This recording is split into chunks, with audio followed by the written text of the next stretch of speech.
ceeb weyn ayaa dhacday maanta xeradii BSF oo habar gidir iyo galmudug bililiqaysatay iyo Siciid Huluumbe oo dhaqaale ku bixiyay in xerada la bililiqaysto habar gidirna kula heshiiyay wixii meesha yaala inay xalaal u tahay inaan gumeed hadaad maqli jirteen waa Siciid Huluumbe maxaad diiratay ka qabso carwa ka qabso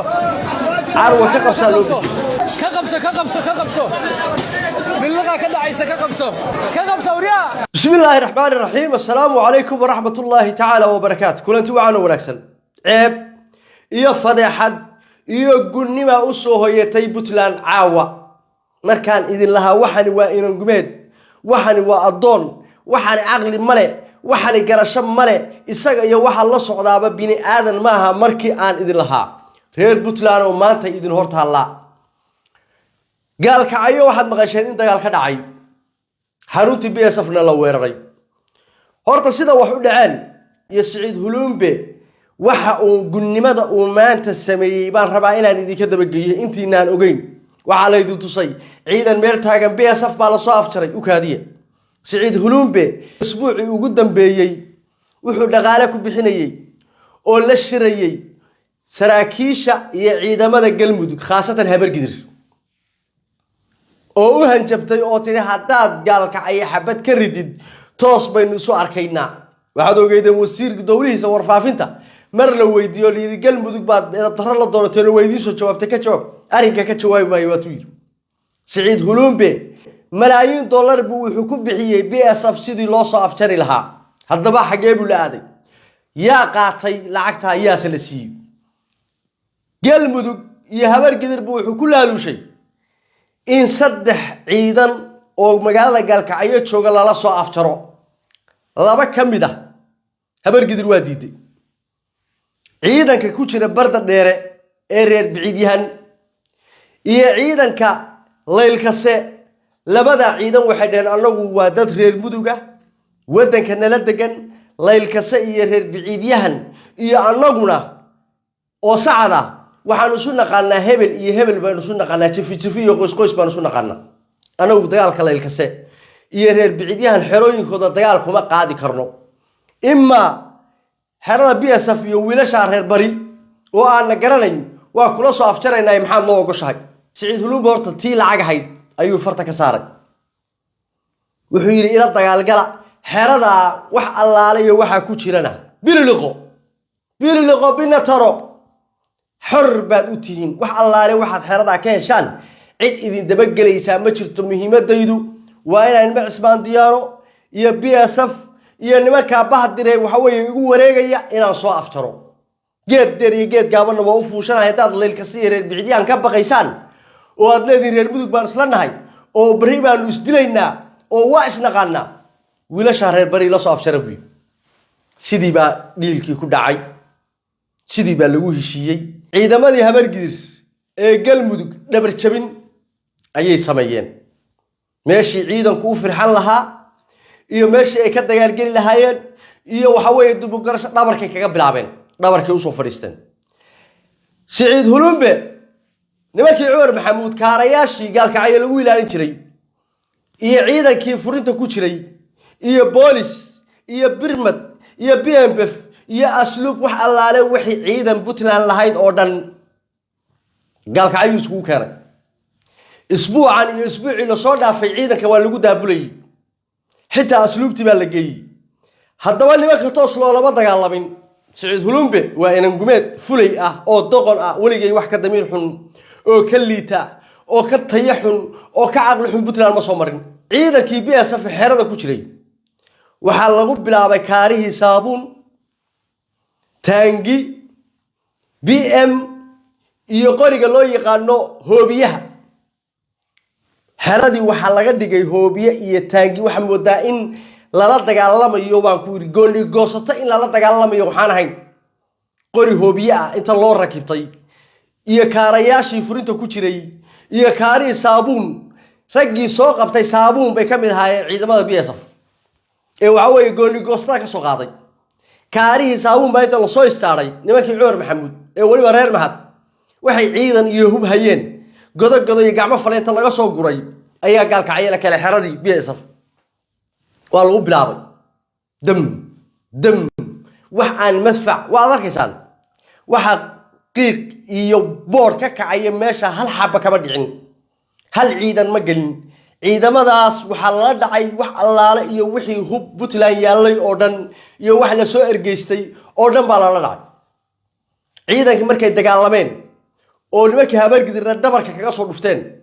oo ay laba aabur galeen ciidanku waa yaaceen xeradii baa la galay sidii ballanku ahaa xeradii waxa galay ciidamadii galmudug ee nimankii habargidir ee biliqada professionalka ku ahaa waa niman yaqaan jiingada carabka ku qaadi jireen carabka jiingada ku qaadi jireen waxa reecamarku laamiyeeri uu yaqaan niman baa ku ri daanburka dhalaalin jiray baa soo galay meeshii habargidira waa la feentay xeradii waxa loo bixiyay carwo ka qabso bay u bixiyeen nimankii habargidir waa ciidankii Puntland waa xerab Puntland waa hubkii Puntland waxaan idin sheegay dadka khiyaaliga iyo beenta iyo Puntland baa la wallahi billahi tallahi waada qaata Siciid Hurumbe waana fulay inta uu ku bixiyay dhaqaalaha uu ku bixiyay hubka la guranayo iyo madaafiicda iyo gawaarida la jiidanayo waxa ka daran inta dhaqaale sarkaal kasta oo habargidir oo galmudug ka tirsan koontadiisa $10,000 baa lagu tuuray niman reer muduga oo waxa weeye xayraana oo yaqaan sida wax loo xashaashaqo hebel baa ismadoobayay ilqayta ismadoobayay orod ku dharag baa ismadoobayay lug laalansaday baa halka taagan baa la leeyahay 20 boqol kun lacag dhowr milyan oo dollar ayaa lagu bixiyay ilma Cismaan Diyaano in la soo afjaro haddaba xeradii Puntland iyo hubkii Puntland iyo ciidankeennii iyo hubkeennii sida loo biliqaysanayo wax yar la dhigo maxaad diirantay ka qabso carwa ka qabso waa ciidankii galmudug ka qabso باللغة كده عايزة كقبصة وريا ما حد يرتي waxa inta asiideer kuwan waa ciidane shacabkii ayaa xeradii lagu shiidaayay markaas sanduuqa rasaasta ah ee shacabku la cararayaan iyo qoryaha la cararayo iyo baayo hooga meesha ka dhacay Ilaahay yaa buu ku keenaya ninkaas mas'uuliyad sheeganaya oo madaxweyne sheeganaya oo le Xasan baa la dagaalamaya kaaga daran doqoniinaydu soo istaagay buuxii xeran ciidan oo dawladda dhexe Soomaaliya hub ku soo daabuleysay baan soo afjarnay waxa la guranayo ee la baabiinayo iyo gawaarida la jiidanayo iyo dadka madaafiicda la dhacayo waa ciidankii Puntland waa hubkii Puntland waa xerab Puntland leedahay bal haddaba shacabkii oo iyaguna sanaadiiqdoodii dhagaha haysta ciyaal yar yar oo 12 jir ah oo sanaadiiq rasaasa baraxlay ula si cararayna waa kan ila dhigtay وهوكي ورصاصتي برحلي ما أنت وأقول رصاصته برحلي وحكتها تبيتانو قريق اللي تشيدنيو قارق اللي تشيدنيو بقى يهو جماعة كسعودة كليا نكاسي وحا صدر نمريا المعس بان ديانا صاف شري بادر بان صاف شري هل أوجادو معناها اللي من وحكر هذينيا نولالك سيدو شيء وصك عيشتو إن waxa weeye xoogii iyo ciidankii Puntland maanta ardaadiqa laga dhigay isagoo soo istaagay isagoo caman kolaya leh isagoo leh waa ka adkaan ciidankii waan ka adkaan maxaad ka adkaatay maninka deegaankiisa iyo dhulkiisa iyo meesha madaxweynaha ka ahaa mas'uulka ka ahaa laaluush ku bixinaya ee maanta hubkiisii iyo ciidankiisii liibaan shuluq iyo qoorqoor ay guranayaan oo habargidin maanta hubkii waxa weeye Puntland ka dirigtay oo dhalinyaradii waxa weeye reer Puntland ciidanka aad madaafiic la dhacday inaan gumeed hadduu tala qabto waa nooca qof aan aqli lahayn adoon garasho lahayn aqli lahayn waa kan soo afka burka sideeniyo oo aad moodid inuu waxa weeye xaramkii inuu xoreeyay aad moodid dheego waxaa ciidamada difaaca Puntland ay ka fuliyeen howlgal qorsheysan magaalada Gaalkacyo taasoo looga howlgalay xere halka ku taal oo muddadii u dambeysay dawladda federaalka ay ku soo daabuleysay hub iyo saanad iyo ciidan ay ugu tala gashay inay ku khalkhalgeliso amniga iyo xasiloonida Puntland hubkii iyo ciidankii gacan maad ku haysaa maanta wax ma ka faa'iiday adigu soo cashuurtii iyo dakhligii aad Puntland ka qaaday maanta galmudug ku laaluushimaysid nin hadaa tahay waxaad gashaa xerada leelkase iyo xerada reer biciidiyaan barda dheere iyo xerada waxa weeye leelkase gal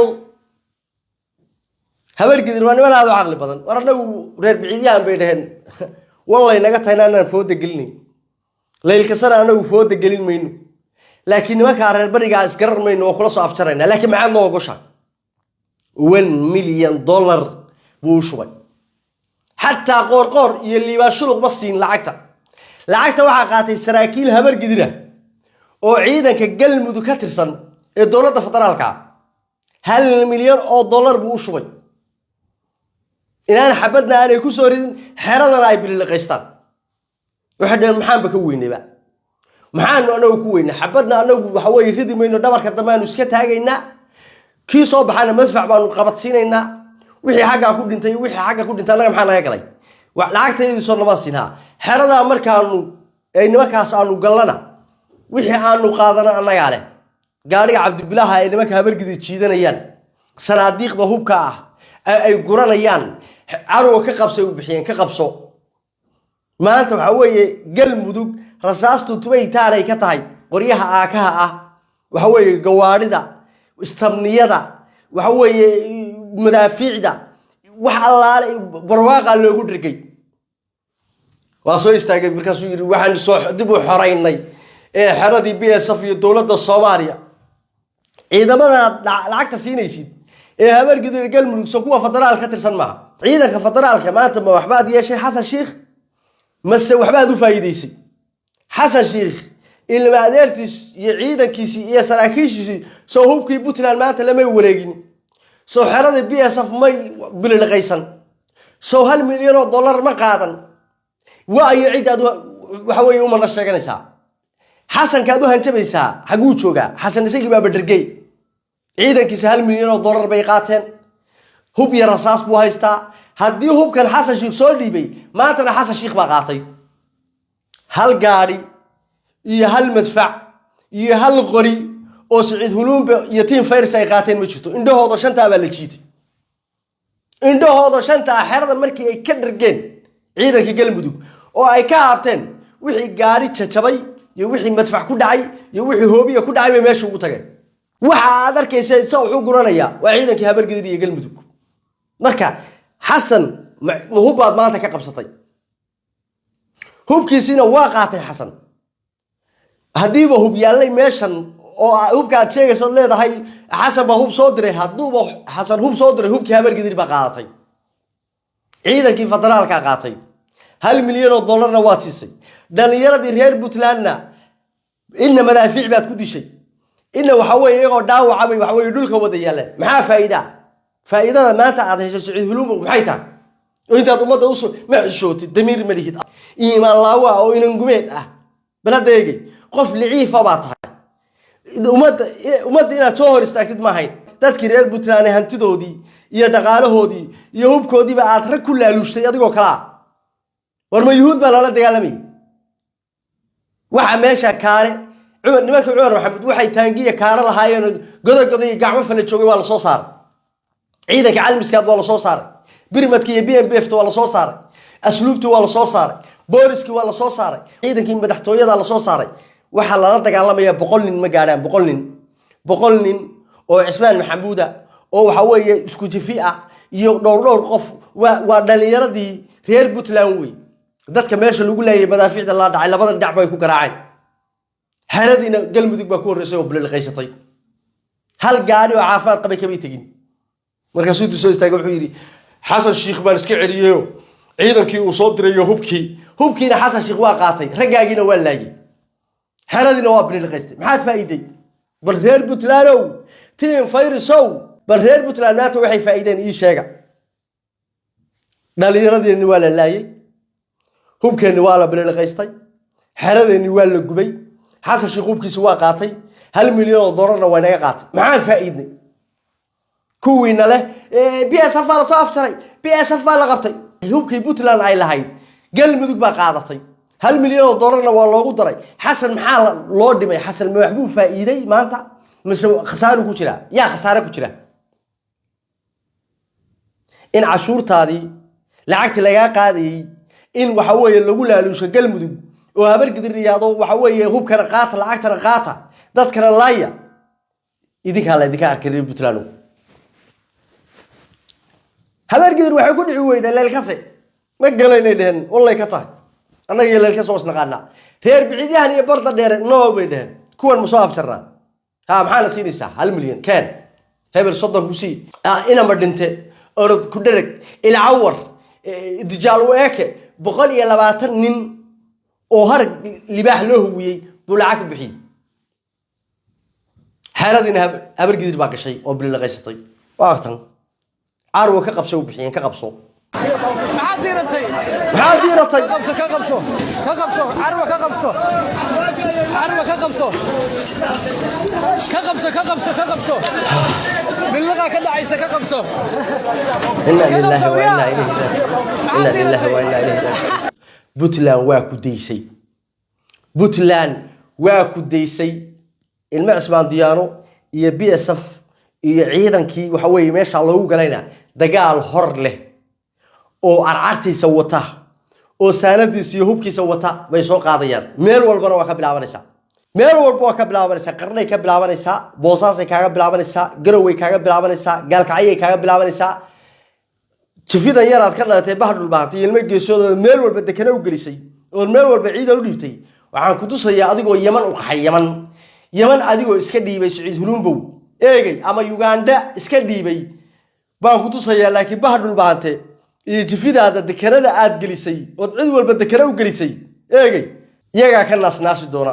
ilaa ku qaban waayo wax ku sheegi waayo oo kula hadli waayo way ku hor carareen iyaga ka naasnaasi doona maanta tan dhacdayna mid dhagaha faraha la geliyo Saciid Hulumbow hadaanay ka raacin maradan ku jireen kuma jiro Saciid Hulumbow oday male oo isin male oo cuqaal male oo wax qabata oo cid qabanaysa ma jirtee nin walow isku tasho xiniyaaga fuu